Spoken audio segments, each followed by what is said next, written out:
Every time I'm filming a video, I have the desire to clap through my words, and then when I'm editing, I cringe because I drown myself out. No clapping in this video.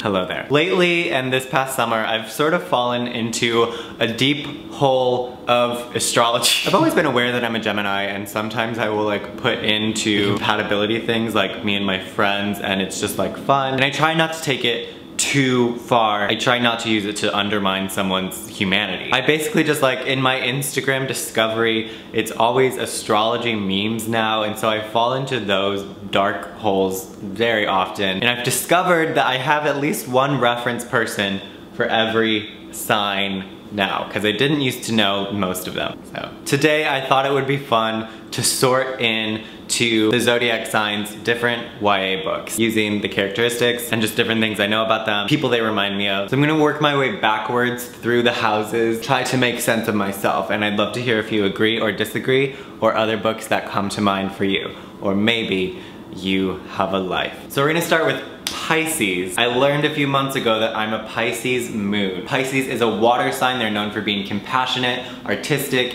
intuitive, but also fearful, over-trusting, but very friendly. I went back and forth with this one for a while, but I decided History Is All You Left Me by Adam Silvera. There are two sides to this book, and one of them is very emotional, coming to terms, connecting, and understanding, and the other side is very loving, falling in love. But I almost made it Gemini. And there's a lot of wisdom and experience gained throughout this book, so that's why I decided History Is All You Love Me for Pisces. The next sign working backwards is Aquarius. Aquarius is an air sign. This is one of the signs that I know the least about, but nevertheless, I like my choice. Aquarius reminds me of like being very fun, full of expression, always a lot going on, but also very compassionate, independent, like misunderstood sometimes. This is the only sign that I gave a Harry Potter book to. Could have used them all, but I thought Aquarius reminded me of Harry Potter and the Goblet of Fire. So much going on and so much revealed, so much fun, but also so much conflict. It's like high action and high emotion in this book compared to the previous three, and so that's why it reminded me of Aquarius.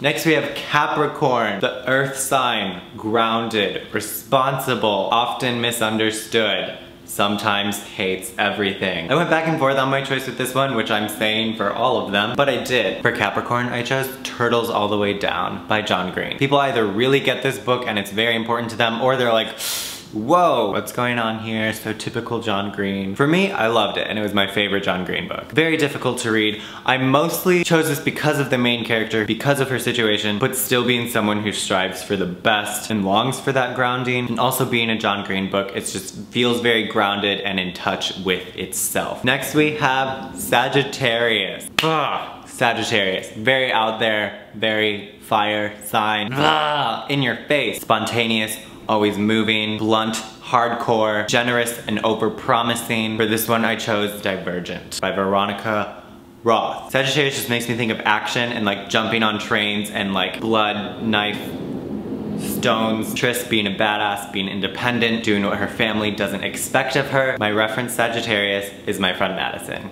I myself am a rising Sagittarius. Scorpio! Back to the water sign. Scorpios are described as like stubborn, brave, good friends, resourceful, jealous, passionate about what they believe in. For Scorpio, I went with The Hate You Give by Angie Thomas. The main character goes through so much in this book. Family is very important to her. Justice is very important to her. She can't walk away from what's right, even with her friends. I cannot wait for Angie Thomas's new book as well. Next we have Libra, my fellow air sign. I don't even know how to describe Libra. Like I feel like I get it, but I don't have the words. So just with the people I know who are Libras and like my understanding, which I don't have words for, I decided to go with Me and Earl and the Dying Girl by Jessie Andrews. Like Libras are just so cool, but also really nice. This part is stressing me out, but this is the book that I picked for Libras. Next is Virgo, that earth sign. Virgos are known for being like organized and perfect and judgy and like analytical. Remind me of like cleanliness and nature. So for Virgo, I decided to go with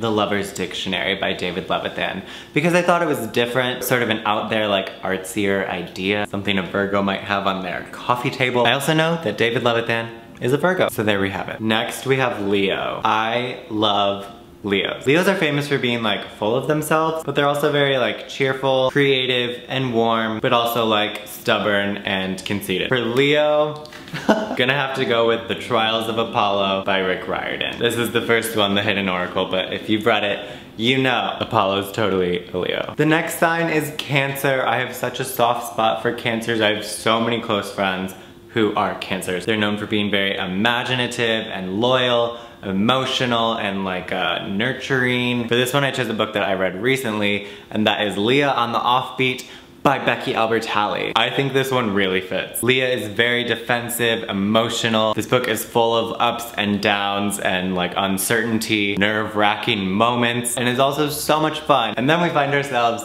at Gemini. So I am a Gemini. That is my sun sign. The reputation of the Gemini is the two-faced bitch. They're sociable, communicative, and ready for fun with a tendency to suddenly get serious, thoughtful, and restless. I very much identify with pretty much everything Gemini. So for this one, I decided to go with Will Grayson by John Green and David Levitan. It's a little John Green, it's a little David Levitan. There's duality happening, but it's also very fun and all over the place, bright and flashy, but also serious and with an important message, theatrical and friendly. I was a little biased with this choice, but I think it's a good choice. Next, we have our final Earth sign, Taurus. Very grounded, practical, stubborn, but also like reliable and devoted, surrounded by love. For this one, I chose Fangirl by Rainbow Rowell. There's a sense of groundedness that is like very needed in this character's life, and family is very important. She's not afraid to make sacrifices for what is the most important to her. It's been a while since I read this book, but I definitely was excited when I was like making this choice. And the final sign, fire sign, Aries. Aries are like unique, courageous, confident, impulsive, aggressive, optimistic, and passionate. This was one of the first ones that I decided on, and I went with The Hunger Games by Suzanne Collins, because this book was very much like a trailblazer for YA. It was very out there when it came out, game changer. So we've made it. We've made it through all the zodiac signs. Please leave a comment, let me know what you thought throughout this video. Did I get any of them like totally wrong for you? What books came to mind as I was going through the signs? I'd love to hear your thoughts. Thanks so much for watching. I'll see you guys next week with another video. Have a good one. I'll see you soon. Goodbye.